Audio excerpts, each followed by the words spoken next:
Pernah kan teman-teman membayangkan tempat lain yang ada di tata surya untuk ditinggali manusia selain di bumi? Ternyata Anda tidak sendirian. Para ilmuwan juga memikirkan hal yang sama. Dari semua planet di tetangga kosmik kita, perhatian terbesar tertuju pada Mars.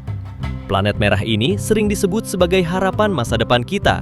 Sebuah bumi kedua, tempat manusia bisa memulai kehidupan baru.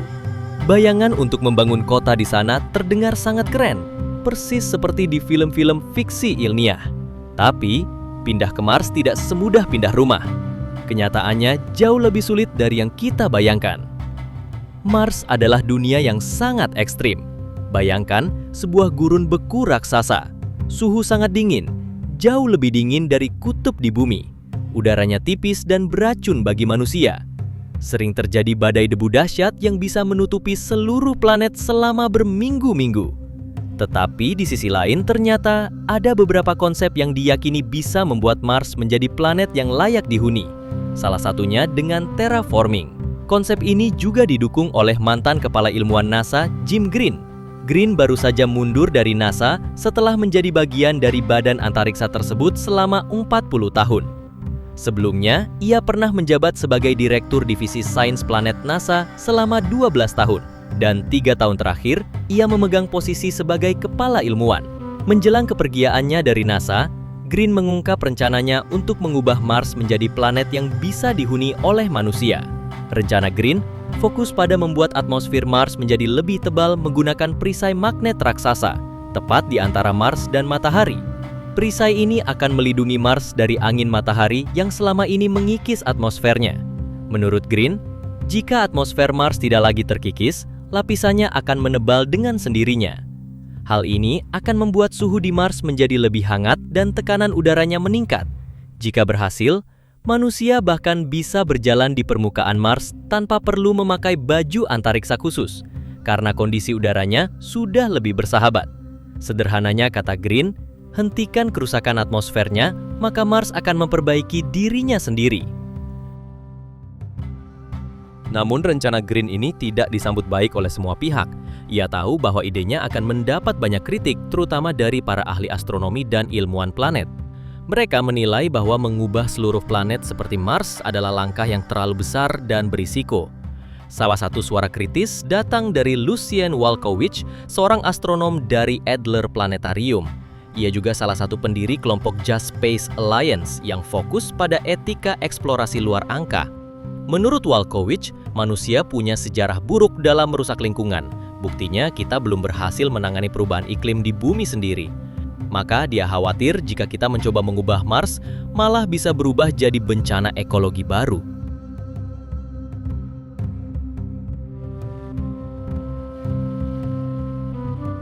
Bayangkan sebuah planet yang dulunya memiliki lautan luas, mirip seperti bumi kita.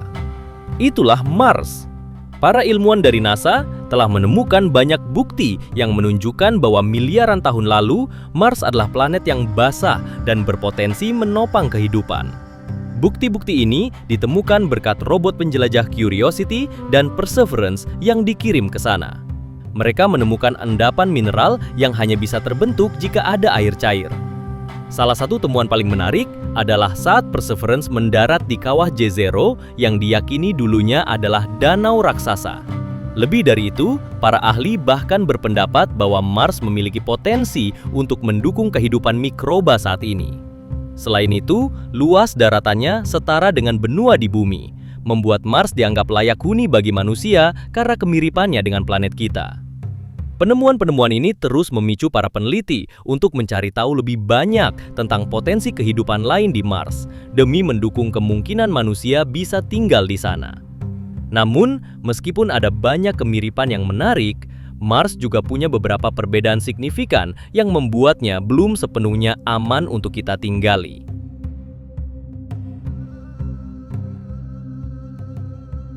Meskipun banyak ilmuwan berharap Mars bisa jadi tempat tinggal baru bagi manusia, kenyataannya planet merah ini masih punya banyak kekurangan. Ibarat rumah, Mars itu belum layak huni. Menurut para ahli, ada beberapa alasan utama kenapa Mars belum aman untuk kita. Udara, tipis dan beracun. Atmosfer Mars itu sangat tipis dan isinya sebagian besar adalah karbon dioksida atau gas yang kita keluarkan saat bernapas.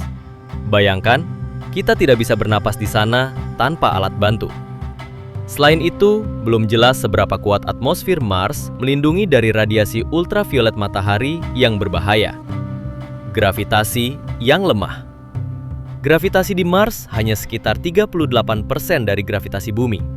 Jadi, kalau di bumi berat badan kita 60 kg, di Mars kita hanya akan merasa seberat 23 kg. Kedengarannya enak, tapi gravitasi yang terlalu rendah ini bisa menimbulkan banyak masalah kesehatan jangka panjang bagi manusia, seperti tulang keropos atau masalah otot. Badai pasir raksasa. Mars sering dilanda badai pasir dahsyat yang bisa menutupi seluruh permukaan planet. Kalau manusia tinggal di sana, kita harus terus-menerus berada di dalam baju khusus, tabung pelindung, atau bahkan pesawat. Wah, repot sekali kan? Kenapa Mars berwarna merah dan dingin? Penelitian juga mengungkapkan kenapa Mars terlihat merah dan suhunya lebih dingin dari bumi. Karatan di mana-mana.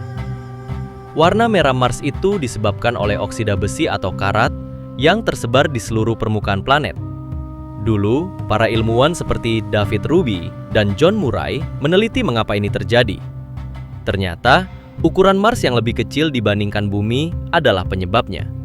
Bumi itu punya panas yang sangat hebat di dalamnya, yang bisa melelehkan oksida besi menjadi besi cair yang kemudian masuk ke inti planet. Nah, Mars tidak pernah mencapai suhu sepanas itu karena ukurannya lebih kecil. Akibatnya, lebih banyak oksida besi yang tersisa di permukaan membuat Mars terlihat berkarat dan berwarna coklat kemerahan. Atmosfer tipis dan pantulan cahaya unik. Selain karena karat, warna merah Mars juga terkait dengan atmosfernya yang tipis. Karena udaranya sangat tipis, cara sinar matahari memantul dari Mars jadi berbeda. Fenomena ini disebut hamburan Rayleigh. Dan karena atmosfer Mars yang tipis, pantulan cahayanya membuat kita melihat Mars berwarna merah.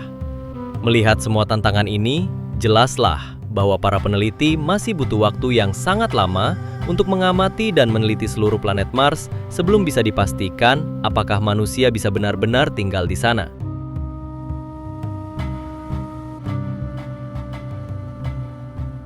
Meskipun kehidupan muncul dan berevolusi di bumi, Mars mengalami perubahan iklim yang serius. Ahli geologi planet dapat mempelajari batuan, sedimen, dan tanah untuk mendapatkan petunjuk guna mengungkap sejarah permukaannya.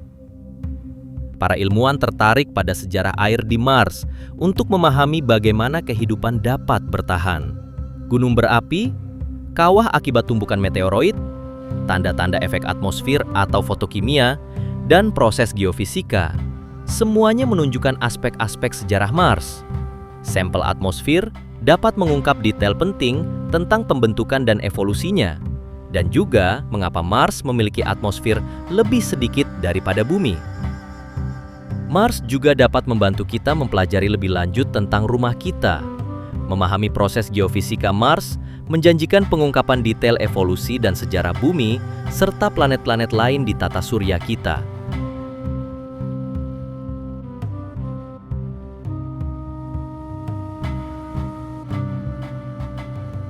Untuk mengurangi biaya dan risiko eksplorasi manusia di Mars, misi robotik dapat menjelajah lebih jauh dan membantu kita menemukan sumber daya potensial serta risiko dalam bekerja di planet ini. Sebelum mengirim astronaut, kita perlu memahami bahayanya. Tak terelakkan, astronaut akan membawa material Mars yang tak terkendali saat kembali ke bumi, baik melalui peralatan maupun diri mereka sendiri. Memahami potensi bahaya biologis dalam tanah dan debu akan membantu perencanaan dan persiapan misi-misi mendatang. Pergi ke Mars itu sulit, dan bahkan lebih sulit lagi bagi manusia karena kita harus mengemas semua barang untuk bertahan hidup selama perjalanan pulang pergi ke planet tetangga kita. Merancang misi Mars akan lebih mudah jika kita dapat memanfaatkan sumber daya yang sudah tersedia di daerah setempat. Air merupakan sumber daya yang berharga bagi ekspedisi manusia, baik untuk dikonsumsi oleh astronaut maupun sebagai bahan bakar. Sampel yang dikumpulkan oleh robot dapat membantu mengevaluasi potensi sumber daya yang tersedia bagi penjelajah manusia di masa depan dan bagaimana memanfaatkannya.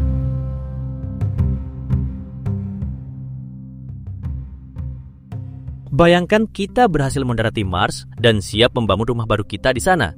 Pertanyaannya, apa sih yang harus kita bangun paling awal untuk bisa jadi prioritas utama agar kita bisa bertahan hidup di planet merah itu? Kalau kita sampai di Mars dan bisa hidup di sana, hal pertama yang harus dibangun itu yang berhubungan langsung dengan keselamatan dan kebutuhan dasar kita sebagai manusia. Tanpa ini, tidak ada hal lain yang bisa bertahan. Kita harus segera membangun tempat tinggal yang tertutup rapat, punya tekanan udara seperti di bumi, dan yang paling penting, punya pelindung tebal dari radiasi. Ingat, udara di Mars itu tipis dan banyak radiasi berbahaya. Jadi, tempat tinggal kita bisa berupa kubah yang disegel, bangunan di bawah tanah, atau yang dilapisi tanah Mars sebagai perisai. Tujuannya cuma satu, menciptakan tempat yang aman dan nyaman di mana kita bisa hidup tanpa harus pakai baju antariksa. Setelah punya tempat tinggal yang aman, kebutuhan paling dasar lainnya adalah air dan udara untuk bernapas. Meskipun ada es di Mars, kita butuh alat khusus untuk mencairkannya, membersihkannya, dan kemudian mendaur ulang air yang kita pakai. Selain itu, kita juga harus punya teknologi untuk terus-menerus menghasilkan oksigen agar bisa bernapas. Oksigen ini bisa didapat dari air atau dari karbon dioksida yang banyak di atmosfer Mars. Tanpa pasokan air dan oksigen yang stabil, kita tidak akan bisa hidup lama di sana. Semua sistem yang kita bahas tadi, mulai dari menjaga tekanan di dalam habitat, membersihkan air, sampai membuat oksigen, butuh tenaga listrik. Jadi, sumber energi yang kuat dan terus-menerus itu penting banget. Mungkin kita akan pakai reaktor nuklir kecil yang bisa menyala terus, atau panel surya canggih yang tahan badai debu Mars. Energi inilah yang akan membuat seluruh koloni kita berfungsi. Terakhir, begitu kebutuhan dasar seperti udara, air, dan tempat tinggal terpenuhi, prioritas berikutnya adalah makanan. Mengirim makanan dari bumi itu mahal dan repot, makanya kita harus segera membangun fasilitas pertanian di dalam ruangan, seperti kebun vertikal. Di sana, kita bisa menanam tanaman dengan sistem yang terkontrol, menggunakan air dan nutrisi yang didaur ulang. Ini akan memastikan kita punya makanan segar dan tidak terus-menerus bergantung pada bumi. Meskipun Mars memikat dengan potensi masa lalu yang berair dan kemiripan daratan dengan bumi, penelitian dan misi penjelajahan telah mengungkap bahwa saat ini Mars belum layak huni bagi manusia. Atmosfernya yang terlalu tipis dan kaya karbon dioksida, gravitasi yang hanya 38% dari bumi, serta ancaman badai pasir yang ekstrim, menciptakan lingkungan yang sangat tidak ramah. Selain itu, kondisi geologisnya yang penuh oksida besi dan suhu dingin menunjukkan bahwa planet merah ini belum bisa menjadi rumah kedua kita tanpa terobosan teknologi dan pemahaman yang jauh lebih mendalam. Singkatnya, perjalanan menuju kehidupan manusia di Mars masih sangat panjang dan penuh tantangan. Semoga tayangan ini bisa bermanfaat dan menginspirasi buat teman-teman semua. Next mau bahas apa? Komen di bawah ya.